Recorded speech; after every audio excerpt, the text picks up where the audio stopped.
계절의 공주. 네, 계절의 왕 5월 넷째 주 귀한 예배 오신 여러분 모두와 유튜브 성도님들 환영하고 예수 그리스도 이름으로 축복하고 사랑합니다. 오늘 또 준비하신 하나님의 은혜가 우리 모두에게 충만하게 임하시기를 축원합니다. 우리 말씀 보겠습니다. 룻기 1장 15절에서 18절 말씀 보겠습니다. 401쪽이네요. 제 성경은. 룻기 1장 15절에서 18절까지 말씀 같이 봉독하겠습니다. 시작. 너희가 또 이르되 보라 내 동서는 너희 백성과 그 신들에게 돌아가나니 너도 너희 동서를 따라 돌아가니 룻이 이르되 내 어머니를 떠나며 어머니를 따르지 말고 돌아가라 권하지 마옵소서. 어머니께서 가신 곳에 나도 가고 어머니께서 모시는 곳에서 나도 머물겠나이다. 어머니의 백성이 나의 백성이 되고 어머니의 하나님이 나의 하나님이 되시니 어머니께서 두시는 곳에서 나도 죽어 거기 묻힐 것이라. 만일 내가 죽는 이후에 어머니를 떠나면 여호와께서 내게 벌을 내리시고 너에게 이르시기를 원하나이다 하는지라. 나오미가 룻이 자기와 함께 가기로 굳게 결심함을 보고 그에게 말하기를 그치지라. 아멘.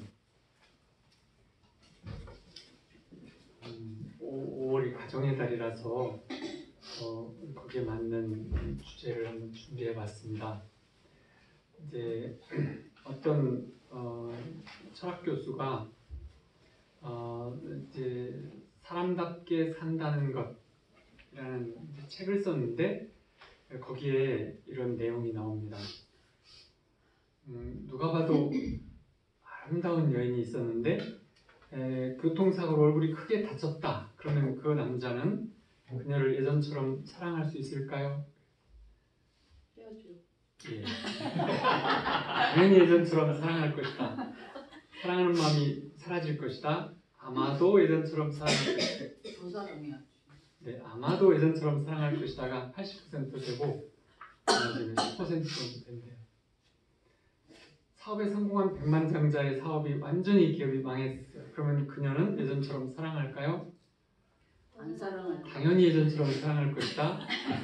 사랑하는 마음이 사라질 것이다. 아마도 예전처럼 사랑할 것이다. 미워할 것 같아. 이건 거의 334예요. X돼요 거의. 그러니까 이제 그러자 그 교수가 이제 여성이 미모를 잃는 것이 남자가 돈을 잃는 것보다 더 큰 재앙이로구나 이렇게 말을 했대요. 그런데 이제 이 남녀 사이가 어떤 사이다 이렇게 설명을 하지 않았어요. 그러자 그 교수가 첫 번째 사이는 부녀 사이고 두 번째 사이는 모자 관계라면 어떨까요? 그러자 모두 예전과 똑같이 사랑할 것이다. 100%였어요.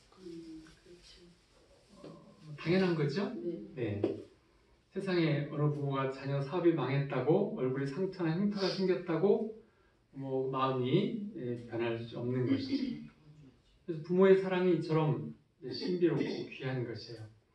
우리가 세상을 살아가는 힘이 이런 사랑을 받았기 때문에 이제 힘을 내서 살아가는 것이죠. 부모를 사랑하고 또 축복하는 마음이 회복되기를 원하고 부모님을 위해 기도하는 시간을 우리 함께 가지면 좋을 것 같아요. 지금 여기 룻기에서 보면 이제 그 이스라엘의 나오미라는 여인이 룻의 시어머니죠. 이제 베들레헴에서 엘리멜렉이라는 남편과 결혼을 해서 두 아들을 낳고 잘 살았어요. 이제 흉년이 너무 심해서 모압 땅이라고 하는 곳, 모압은 이스라엘 옆에 강이 있잖아요. 그걸 건너간 땅이에요.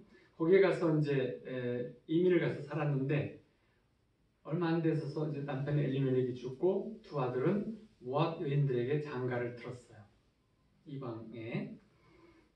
그런데 이제 10년쯤 지났을 때 두 아들도 차례로 죽었어요. 그래서 마치 저주받은 집안같이. 그래서 두 며느리와 시어머니 나오미 이렇게 이제 셋이 남았어요. 그러자 이제 나오미가 시어머니가 나는 고향 베들레헴으로 돌아가겠다 이렇게 결정을 했어요. 그래서 며느리 둘에게 물었어요. 너희들은 베들레헴이 이방 땅이니까. 왜냐하면 모압 땅에서 결혼했기 때문이죠. 모압 땅이 고향이니까 베들레헴이 이방 땅이니까 각자 고향 부모에게 돌아가라고 이렇게 강권을 했어요. 그러자 큰 며느리 이제는 오로바, 그러니까 도로바와 같아요. 울며 입을 맞추고 그리고 이제 돌아서서 모압으로 갔어요. 둘째 며느리가 룻인데 옷깃을 붙잡고 한없이 따라가겠다고만 하는 거예요. 같이 이제 베들레헴으로 가겠다. 그래서 이제 나오미는 믿음이 약했던 그런 이제 삶을 살았던 것 같아요. 근데 이제 이 나오미 집안은 엘리멜렉 집안이라고 해서 말하자면 이스라엘의 한 지파로서 그 이제 집안의 그 말하자면 뼈대는 있는 집안이에요. 그래서 이제 그 나오미를 이렇게 보면은 흉년이 들었다고 해서 또 가지 않는 땅이라고 하는 이방 땅으로 가서 모압 땅으로 가서 산 것하고 또 하나님이 금하신 이방 여인들을 며느리로 그것도 둘 다 받아들인 것하고 나오미는 이제 하나님 말씀을 좀 어기는 그런 자유스러운 그런 그래서 믿음의 여인은 아닌 것 같은 이런 여인이었어요. 13절에 보면 1장 13절에 보면 너희가 어찌 그들이 자라기를 기다리겠으며 어찌 남편 없이 지내겠다고 결심하느냐 내 딸들아 그러지 아니하니라 여호와의 손이 나를 치셨으므로 나는 너희로 말미암아 더욱 마음이 아프도다. 며느리들 보고 마음이 아프다는 거예요. 그래서 나오미는 이제 모압으로 이사 왔고 모압 여인을 며느리들로 삼았는데 이것을 하나님이 벌을 주셨다라고 생각했는지도 몰라요. 여호와의 손이 나를 치셨으므로 그래서 남편과 자녀가 아들 둘이 다 이제 죽었다고 생각을 하는 거예요. 그런데 이제 고향으로 시어머니가 돌아간다고 하자 룻은 어지간하면 바로 이 동서는 이제 모압 자기 고향으로 돌아갈 만도 한데 초라하고 시어머니를 따라서 이방 땅 베들레헴으로 함께 돌아간다고 이제 고집을 부리는 이런 장면이죠. 그런데 이제 그래서 이 룻은 이 일로 인해서 정말 말할 수 없는 축복을 받았어요. 룻은 시어머니를 공경하는 그런 아주 결단을 통해서 시어머니를 공경하고 살겠다 이런 마음을 굳게 가졌는데 그것은 하나님께 엄청난 축복을 받는 계기가 됐어요. 베들레헴에는 아주 유지없던 보아스가 있어서 보아스하고 재혼을 하는데 이 보아스는 우리가 아는 것처럼 여리고성에 정탐꾼이 들어갔을 때 살려주었던 기생 라합의 아들이에요. 그러니까 이제 집안은 그 뼈대 있는 집안은 아니죠. 그래서 이제 그 보아스는 그 시어머니 나오미의 남편이 엘리멜렉이라고 뼈대 있는 집안이었잖아요. 그러니까 그 뼈대 있는 집안이 자녀가 없이 이제 완전히 이제 대가 끊기는 것을 그 기업을 물려준다는 말이 그 가게를 이어준다는 말이에요. 그래서 이제 아마도 그 라합이 보아스에게 말을 했을 거예요. 너는 기업 물을 자로 저 뼈대 있는 집안에 그 며느리를 아내로 맞아서 그 집에 뼈대를 이어주는 것이 너한테는 좋은 일이고 하나님의 복을 받는 귀한 일이다. 내가 복을 받아보니까 알겠더라. 그래서 이 보아스는 부자이기도 했고 성격도 좋은 사람이었어요. 그런데 이제 결혼을 했죠. 근데 이 보아스란 말은 이제 그 성전 솔로몬 성전에 있는 그 앞에 가면 큰 두 기둥이 서 있어요. 성전 이제 그 안으로 들어가는 입구에 그 두 기둥 중에서 왼쪽 기둥의 이름이 보아스예요. 오른쪽 기둥의 이름은 야긴이고, 그러니까 이제 야긴은 하나님이 여호와가 세우신다는 뜻이고 보아스는 하나님은 능력이시다 이런 뜻이에요. 근데 실제로 이 보아스는 하나님이 주시는 그 능력을 입어요. 그래서 이제 이 보아스와 룻 사이에 오벳이라는 아들을 낳는데 이 오벳이 다윗의 할아버지. 다윗의 아버지는 이새고, 그렇죠? 이새. 약간 좀 이새도 좀 세상을 눈에 보이는 대로만 산 그런 사람이었잖아요. 그러니까 이제 그 집안이 그런 거죠. 그 정도의 집안이었어요. 그렇지만 하나님께서는 이제 복에 복을 더하시는. 근데 여기에서 이제 우리가 자세히 봐야 될 부분은 뭐냐면 룻이 어떻게 해서 무엇 때문에 하나님이 어떤 하나님의 마음에 들었는가라는 걸 보는 거죠. 그래서 이 룻은 하나님에게서 다윗의 증조 할머니가 되는 복을 받은 거예요.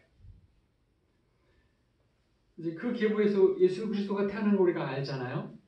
이건 하나님께서 아주 특별한 복을 부어 주신 것이죠.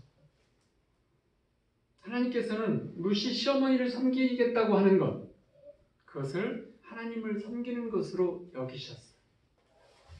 그래서 십계명에 내 부모를 공경하라. 약속이 있는 첫 계명이다. 이렇게 말씀을 하시는 거죠. 룻이 이 저주받은 듯한 그 집에 시집을 왔는데 한 가지 이 집의 특별한 것은 하나님을 믿는 집안이었어요. 그것이 좀 달랐어요. 이스라엘 집에 왔기 때문에 하나님을 믿었는데 믿어도 아주 분명하게 믿었어요. 룻은 그 시어머니에게 잘하는 것이 하나님에게 잘하는 것이다 이렇게 믿었다는 거예요. 믿음으로 가졌던 거예요. 그냥 하나님이 그렇게 말씀해 주신 것도 아니고. 그래서 이제 시어머니에게 제발 나에게 고향으로 돌아가라 이런 말씀을 더 이상 하지 마세요. 그래서 우리가 봉독한 대로 내 어머니를 떠나며 내 어머니 딸 돌아가라. 어머니께서 머무시는 곳에 나도 머물겠나이다. 어머니께서 가시는 곳에 나도 가고 이렇게. 그래서 어머니의 백성이 나의 백성이 되고 어머니의 하나님이 나의 하나님이 되시리니 어머니께서 죽으시는 곳에서 나도 죽어 거기 묻힐 것이라. 만일 내가 죽는 일 외에 어머니를 떠나면 여호와께서 내게 벌을 내리시고 더 내리시기를 원하나이다. 대대로 내려도 좋으며 이런 말. 그 시어머니는 사실 분명한 믿음은 아닌 것 같은데 룻은 모압의 이방 여인인데 아주 단호한 믿음, 분명한 믿음이 있었던 거예요. 이제 보아스가 룻을 만나고 아주 잘해줘요. 그래서 룻이 나 같은 이방 여인에게 왜 이렇게 잘해줍니까? 하고 물어요. 이렇게 2장 10절에 보면 룻이 엎드려 얼굴을 땅에 대고 절하며 보아스에게 이르되 나는 이방 여인이거늘 당신이 어찌하여 내게 은혜를 베푸시며 나를 돌보시나이까 하니. 이제 이때 보아스가 이렇게 대답해요. 보아스가 대답하여 이르되 내 남편이 죽은 후로 내가 시어머니에게 행한 모든 것과 내 부모와 고국을 떠나 전에 알지 못하던 백성에게로 온 일이 내게 분명히 알려졌느니라. 여호와께서 내가 행한 일에 보답하시기를 원하며 이스라엘 하나님 여호와께서 그의 날개 아래에 보호를 받으러 온 내게 온전한 상 주시기를 원하노라. 이렇게 말을 해요. 굉장히 믿음이 좋은 그런 말이죠. 보아스의 말은 성경이 말하는 부모 공경에 대한 얘기예요. 하나님께 복을 받는다는 분명한 그런 어떤 그래서 그걸 보아스가 룻에게 한 이 말을 하나님이 들으셨어요. 그래서 그 말의 응답으로 부모에게 공경하는 것이 일생에 큰 복이 된다고 하는 예표로 삼아주시는 거예요. 그래서 이것은 룻 한 사람에게만 한 특별한 어떤 그런 일이 아니고 믿음의 우리 모두에게 주시는 하나님의 말씀이고 하나님의 약속이세요. 우리는 이런 데 눈이 밝게 띄어져야 합니다. 우리가 부모님을 공경하면 하나님께서 복을 주시겠다 이렇게 약속을 하셨어요. 에베소 6장 2절 내 아버지와 어머니를 공경하라. 이것은 약속이 있는 첫 계명이니 이로써 내가 잘되고 땅에서 장수하리라. 잘되는 것은 우리 동양적인 효하고는 좀 다른 개념이지만 공통적인 개념은 뭐냐면 부모님을 공경하고 섬기는 이 일은 그것이 자녀된 자의 모든 정신세계에 지대한 영향을 준다는 거예요. 그리고 또 땅에서 장수한다는 것은 마음이 편안하니까, 감정이 편안하니까, 몸의 주인이 마음이 있는데 이 감정과 이런 것들이 편안하니까 몸도 병 없이 장수할 수밖에 없죠. 그리고 또 부모님하고 우리하고 체질이 닮아서 내려가잖아요. 부모님이 장수하는데 도움이 되는 음식을 찾아 드렸다고 하면 그 음식이 나에게도 장수하는 음식이 되는 거예요. 부모님이 좋아하는 음식, 드시고 건강해지는 음식, 그게 나에게도 장수하는 음식이 되는 거예요. 부모님이 드시면 탈나는 음식 먹어보면 탈나기 쉬워요. 그와 같은 거죠. 장수할 수 있는 조건은 많아요. 하지만 몇 개만 들어도 하나님께서 그렇게 말씀하시는 거예요. 그런데 이제 성경에 너희 자녀에게 잘하면 내가 잘되고 장수하리 이런 말은 없어요. 하나님 그런 말씀은 안 하셨어요. 약속이 있는 첫 계명은 이제 사람과의 관계에 대한 계명 중에서 이렇게 하면 복을 주시겠다 하는 첫 번째 약속이 부모 공경에 대한 그런 하나님의 약속이세요. 여기에 쓰인 성경 원어의 부모님 공경이라는 단어는 하나님께 공경하라, 경외하라 하는 말과 같은 단어예요. 그러니까 결국은 하나님을 공경하는 것처럼 부모를 공경하는 일. 근데 이것이 당연한 것인데 어떻게 복을 주신다고 약속까지 하셨을까요? 우리 동양에서는 효라는 개념 때문에 당연하게 여기지만 섭리적으로 당연하죠. 근데 이제 그것이 우리는 그렇게 알고는 있지만 여러 가지 자연 세계를 봤을 때는 내리사랑이 자연스러운 사랑의 본능이에요. 그렇죠? 부모가 자녀를, 어미새가 새끼새를 돌보는 것, 이것이 이제 어미의 본능이잖아요. 자연스러운 것이고, 그래서 그런지 하나님께서는 자녀를 낳고 사랑을 많이 하면 복을 주시겠다 이렇게는 말씀을 하셨어요. 또 다른 약속을 주셨죠. 그러면 그렇게 하지 마라 그런 뜻은 아니에요. 하지만 부모를 돌보는 것은 이 땅에서 있는 모든 자연계의 자연스러운 것은 아닌 거예요. 하나님이 우리를 특별하게 만드신 것은 하나님의 형상을 우리에게 닮게 지으셨다는 거예요. 그래서 하나님과 아들 예수님과의 관계는 정말 빈틈이 하나도 없어요. 오해가 하나도 없어요. 갈등도 하나도 없어요. 100마디를 하시든 1000마디를 하시든 그 말씀이 그 말씀이세요. 그분 뜻이 그분 뜻이에요. 일체가 되실 만큼. 그래서 그 아버지와 그 아들의 그 약속과 신뢰와 믿음과 그 사랑하심은 불쌍히 여기시면 이루 말할 수 없이 완벽하셨어요. 그래서 아마도 하나님께서는 부모를 공경하는 것을 귀하게 여기신 듯해요. 하나님께서 아들 예수님의 사랑을 많이 받으시면서 아마 깨달으신 것이 아닐까 일찍이. 그리고 또 우리 사람의 속성은 동물과 달라서 다른 특징이 있는 것은 하나님과 소통할 수 있는 문이 열려져 있다는 거죠. 하나님과 영적으로 소통할 수 있다는 거예요. 그리고 동물과 다른 또 다른 속성, 큰 속성 하나는 부모님을 향한 공경과 사랑이 우리에게는 가능하고 그걸 기뻐한다는 거예요. 동물들은 새끼들한테는 잘하지만 떠나면 그걸로 끝이에요. 도리어는 으렁거리기도 하잖아요. 영역 침범을 하면. 이제 부모를 공경할 때 복을 주시겠다고 약속하신 하나님은, 근데 그것을 생각하면 우리도 부모와 사이가 안 좋은 분들도 있어요.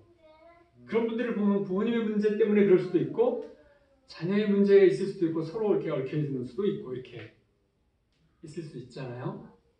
세 케이스가 있을 수 있죠. 근데 이제 부모 관계가 안 좋을 때 전적으로 부모에게 원인이 있다고 여길 수 있는 상황이라고 하면, 그래서 나는 부모님에게 잘할 수는 없다, 공경할 수가 없다 이렇게 생각한다면 부모님을 공경함으로써 받는 복은 완전히 포기해야만 해요. 이거는 이제 다 틀린 일이다. 그러면 뭐가 복이 되는 거죠? 아까 두 가지 약속을 주셨는데 장수와 축복. 그 축복 빼면 못 남아요. 하나님께서 받을 축복 빼면 없죠. 장수야 조금 적게 생각하고 괜찮아 이렇게 할 수도 있을지 모르지만 축복의 복을 빼버리면 그러면 아무것도 없는 거잖아요. 그런데 하나님께서 내려주시는 복을 충분히 받으려면 부모님과의 문제 또 관계 이것을 해결해야 하는 것이에요. 하나님의 뜻을 보면 부모에게 하는 공경이 하나님께 하는 공경과 똑같이 여기겠다 이렇게 하시는 거예요. 근데 이제 우리가 여기서 잠깐 봐야 될 것이 있어요. 믿음의 조상이라고 하는 이스라엘의 조상인 야곱. 이스라엘의 조상이기도, 야곱이 이제 이스라엘이라는 이름을 받아서 지금 이스라엘 국가의 조상으로 여기기도 하지만 믿음의 조상이기도 해요, 우리에게도. 근데 이 야곱의 집안을 성경에서 보면 콩가루 집안이죠. 다 아주 깨져도 아주 막 완전 가루같이 깨졌어요. 야곱은 아내가 넷이고 자녀가 12이에요. 하나님께서 이스라엘로 부르겠다고 하셔서 이름이 바뀐 이 야곱은 성숙하게 가정을 꾸려가는 그런 가장이 아니었어요. 아내 둘과 그 하녀들까지 넷이었는데 오직 라헬만을 특별히 사랑해서 언니 레아는 별로였는데 미워하기까지 했다 이렇게 성경이 표현이 돼 있어요. 그러니까 이제 아내가 넷인데 아내들끼리 질투가 보통이 아닌 상황인 거죠. 배다른 형제들이 쭉 있었어요. 근데 그런데도 야곱은 오직 라헬의 자녀인 요셉만을 어렸을 때부터 엄청 총애하고 편애해버렸어요. 그러면 요셉의 배다른 형제들은 아버지가 자기를 안 좋아하는 거 알고 있잖아요. 누구보다? 요셉보다는 나를 안 좋아해. 그런데 나를 낳아준 어머니마저도 지금 우리 아버지는 별로 좋아 안 하셔. 그러면 아버지를 진심으로 공경하고 사랑하기가 쉬웠을까요? 쉽지 않았을 거예요. 우리 어머니도 별로 안 좋아하시고 미워하시고 우리들도 별로 이뻐하시는 것 같지 않아. 근데 아버지를 또 진심으로 사랑하기가 쉽지 않잖아요. 그래서 그 아들들은 아버지 야곱에 대한 존경, 사랑 이 마음을 모두 접어버렸어요. 그래서 그들은 아버지가 사랑하는 것들을 다 미워하자 이렇게 결정을 해버렸던 거죠. 배다른 형제 간의 의에 말할 수 없는 지경이었어요. 그래서 그 배다른 형제들이 가지고 있는 아버지에 향한 미움과 그 모든 마음의 저주의 힘이 요셉에게 몽땅 쏠려서 표현되어 버렸어요. 그래서 어느 날 요셉을 죽이려고 했다가 종으로 팔아버려서 그 가정에서 이루어져요. 근데 문제는 야곱의 그런 못된 콩가루 집안 그 형제들 12형제, 근데 이 12형제가 이스라엘 12지파의 이름으로 다 올라와 있어요.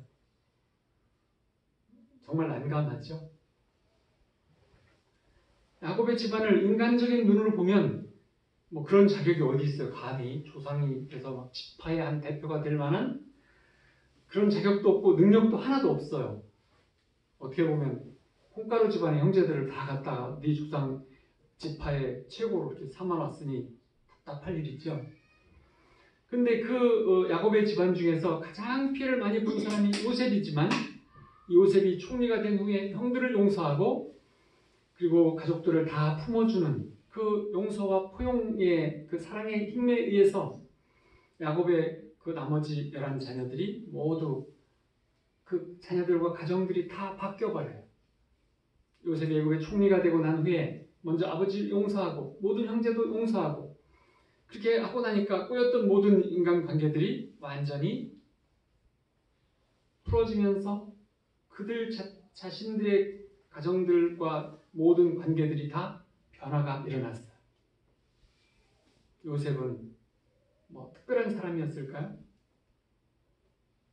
요셉은 특별한 사람이라고 보기보다는 하나님과 늘 함께 동행하는 삶을 잃지 않고 살았으면서도 계속 다가오는 계속된 어떤 삶의 핍박, 낭떠러지로 떨어지고 또 떨어지고 망하고 패하고 주저앉는 그래서 바닥을 찍는 삶을 계속 살아왔어도 하나님을 늘 함께함을 잊지 않고 있었는데 나중에 총리가 되어졌을 때 그는 하나님의 섭리다.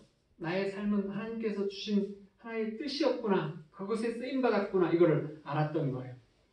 그래서 창세기 45장 5절에 보면 형들에게 당신들이 나를 이곳에 팔았다고 해서 근심하지 마소서 한탄하지 마소서 하나님이 생명을 구원하시려고 나를 당신들보다 먼저 이곳에 보내셨나이다. 이렇게 하시면 됩니다. 이렇게 형들을 용서하는 말을 해요. 그러니까 이제 총리가 된 다음에 그 모든 인생을 되돌아볼 때 형들이 나를 판 것이 아니고 하나님이 먼저 애굽에 보내서 7년 흉년을 이길 수 있도록 나를 통해서 온 집안을 섭리하셨구나 이렇게 깨달은 것이죠. 그래서 하나님의 이 섭리하심을 깨닫자 형들을 미워할 이유가 없어졌어요. 그러자 그는 형들을 사랑으로 불쌍히 여기며 품으면서 그 자손들까지 다 책임져주는 그런 삶을 살았어요. 그러면서 그 가정들은 완전히 변화가 되었어요. 사는 곳에서 떠난 환경이 변화가 되었었고 그리고 형편없이 콩가루 집안이었는데 애굽 총리라고 하는 어떤 삼촌 한 분이 특별한 분이 왔고 그리고 그들로 인해서 아버지 형제들이 다 용서받고 하나가 되어졌고 그리고 그들의 삶을 다시 모여서 사는 넉넉한 배우받으면서 모여서 사는 어떤 삶의 변화가 있었고 그리고 이제 바로 왕부터 관심을 갖는 하나의 부족으로 인정받으면서 이렇게 엄청난 변화를 갖는 그런 삶을 살았어요.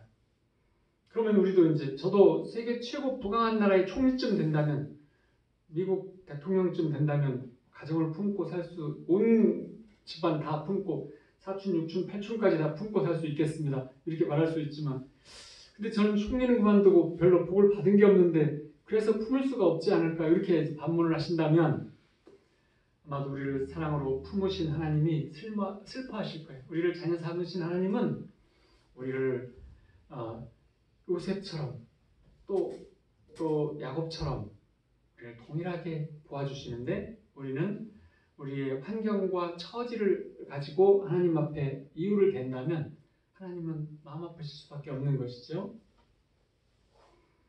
애굽 총리가 되는 것 대단한 것이었지만 그러나 우리는 애굽 총리보다 더 힘있는 예수님의 사랑을 받았고 또 예수님이 십자가 대속하심을 통해서 무조건적인 은혜를 받았어요.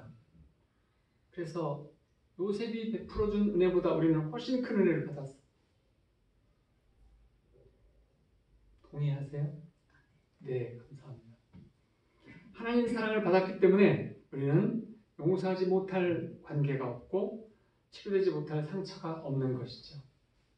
하나님의 은혜는 우리 모든 문제를 해결하고도 남을 은혜이고 우리 가정 안의 모든 관계들을 변화시키고도 남을 은혜가 충분한 것이죠.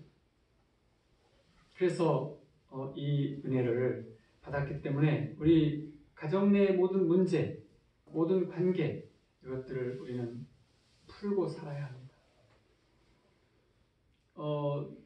특별한 선물이라고 하는 책 속에 그 속의 예화 중에서 헬렌이라는 사람에 대한 얘기가 나오는데 매우 인상적이에요.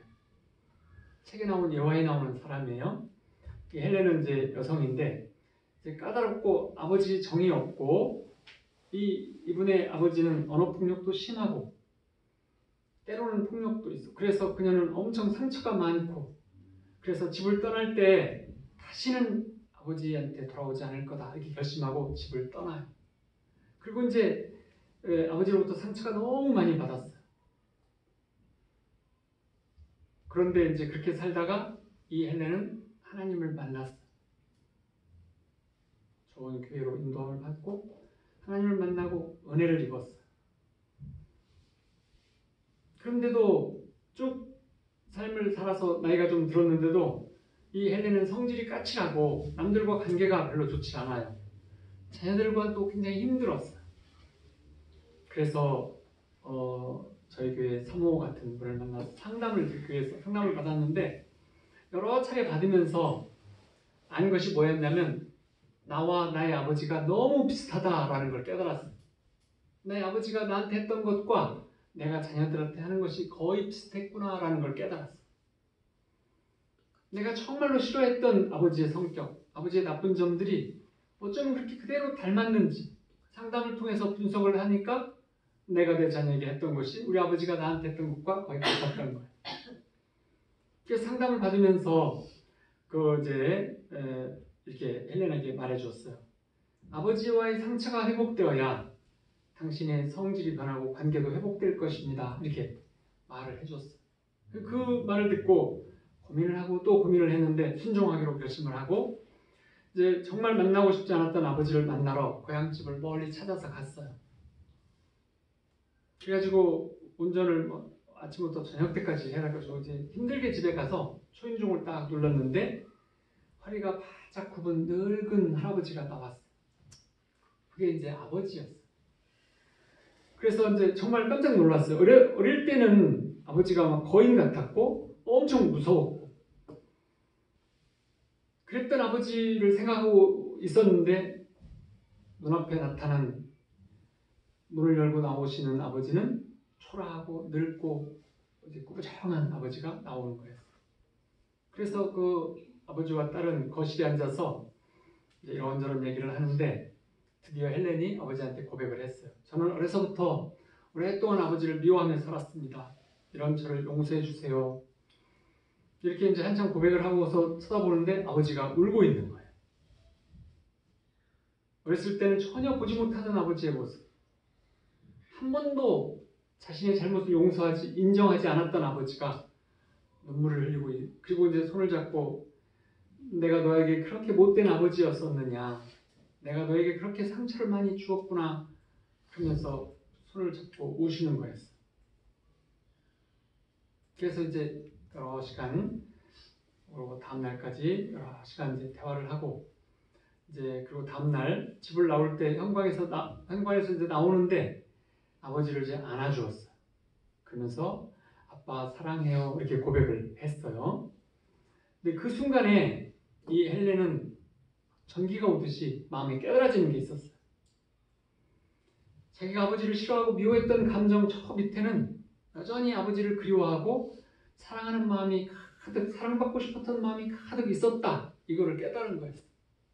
그래서 입으로 고백하고 스킨십을 하고 그렇게 하니까 마음이 저 상대의 마음을 알아차리게 된 거죠. 그리고 이제 아버지를 용서하고 아버지의 사랑을 회복한 후에 이제 헬렌은 변화가 되기 시작했어요. 가슴 속에 뭔가가 풀어졌어요. 웃음이 많아졌어요. 느긋한 성격으로 바뀌었어요. 그리고 모든 면에서 평안해했어요. 이웃들과 관계도 편해지고 여유가 생기고 배려도 많아지고 또 기다려주고 자녀들에게도 기다려주고 덮어주고 그러면서 사랑을 느끼고 사랑을 주고 사랑을 받는 것이 뭔지 아는 그런 사람이 되었어요. 부모와의 관계가 힘들어지면 모든 관계는 힘들어져요. 하나님과 소통하지 못하고 힘들면 모든 인간관계가 힘든 것과 같은 것이죠. 에베소서에서 그래서 이렇게 말씀하고 있어요. 자녀들아 주 안에서 너희 부모에게 순종하라. 이것이 옳으니라. 내 아버지와 어머니를 공경하라. 이것은 약속이 있는 첫 계명이니 이로써 내가 잘 되고 땅에서 장수하리라.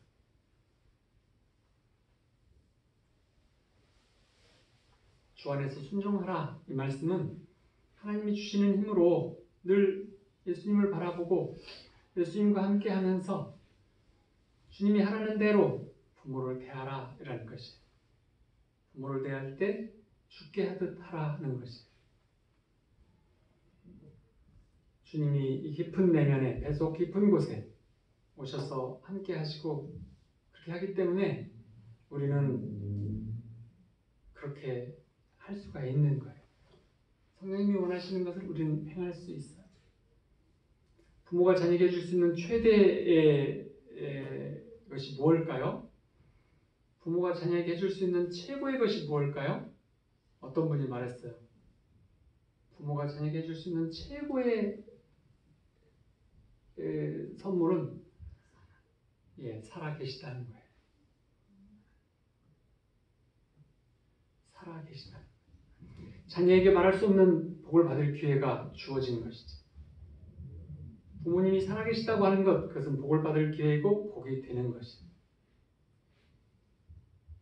부모가 자녀에게 복을 주는 것은 아니고 복은 오직 유일하게 하나님께서 주시는 거예요. 부모가 주는 것은 재물, 성품, 어떤 유산 이런 것도 있을 수 있거나 아니면 아무 유산도 없고 상처만 주는 경우도 많이 있어요. 그런데도 부모님을 하나님 대하듯 잘해드리면 하나님께서 어떻게 해주실까요? 하나님은 우리의 부모님이 어떤 부모님들인지 또 어떤 관계인지 또 어떤 경우에 어떻게 하고 있는지 이것들을 잘 알고 계세요. 그래서 어떻게 보면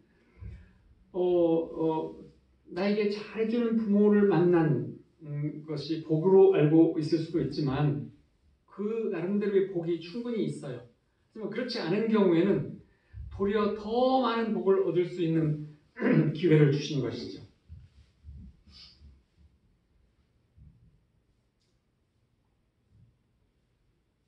하나님께서는 부모가 유산을 많이 주어서 공경하고 있는지 상처밖에 준 게 없는데도 정말 잘하는지 이것을 아시는 것이. 누구에게 하나님께서는 복을 더 주실까요? 상처밖에 준 게 없는데도 용서하고 관계를 회복하고 잘하는 자녀에게 특별한 복을 더 주시죠.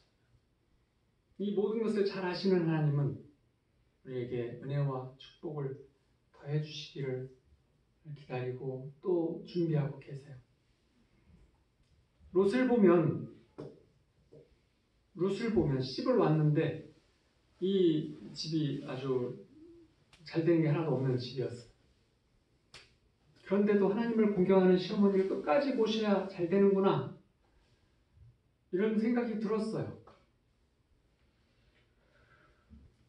요셉은 완전히 콩가루 집안에서 모든 상처를 본인이 다 받은 그런 상황에서도 하나님의 뜻을 깨닫고 나니까 그들을 다 품었는데 모든 관계가 다 회복됐고 하나님께서는 은혜와 축복으로 더해 주셔서 예수님의 계보에 올려주시고 이스라엘의 지파로 삼아 주셨어요.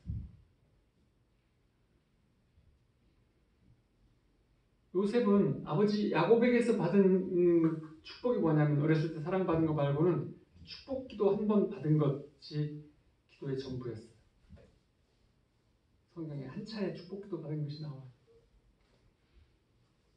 그리고 나머지 모든 축복은 누가 주셨을까요? 하나님이 주셨어요. 그러면서 그 가문은 영원한 역사에 남아있고 형제들 모두에게도 12지파의 조상이 되는 축복으로 하나님은 품어주셨죠. 덮어주셨어요. 퍼부어주셨어요. 하나님의 뜻을, 하나님의 마음을 발견하고 나면, 알고 나면 우리의 어떤 상처도, 어떤 고통도, 관계의 고통도 회복할 수 있어요. 사도 바울은 그래서 하나님의 뜻을 깨달으라고 이런 말씀을 주셨어요. 너희는 이 세대를 본받지 말고 오직 마음을 새롭게 함으로 변화를 받아 하나님의 선하시고 기뻐하시고 온전하신 뜻이 무엇인지 분별하도록 하라. 우리도 모두 그렇게 되기를 축복합니다. 아멘. 우리 모두 부모님에 대한 하나님의 뜻을 깨닫고 분별하기를 원합니다. 저도 예전에 부유했던 마음이 생각나고 그래서 이 설교 준비가 잘 안 됐던 것 같아요. 저도 우리 예화에 나오는 헬렌처럼 그런 관계 회복을 경험을 했어요. 부모가 풀어주지 아니하면 자녀들의 삶은 꼬이는 것이에요. 모든 문제들은 엉키는 그런 삶을 살게 돼요. 그래서 우리 집안은 왜 이렇게 콩가루 집안인 거야? 이렇게 한탄할 필요가 없어요. 우리 모두는 요셉처럼, 룻처럼 하나님의 사랑 안에서, 예수님의 사랑 안에서 그 예수님이 구속하신, 십자가에 달리신, 우리를 위해서 희생하신 그 조건 없는 사랑을 입음으로써, 그 은혜를 입음으로써 우리의 부모를 사랑하고 따를 수 있고, 또 그렇게 함으로써 하나님께서는 우리에게 예비하신 넉넉하고 충분한 축복을 주시는 것이죠.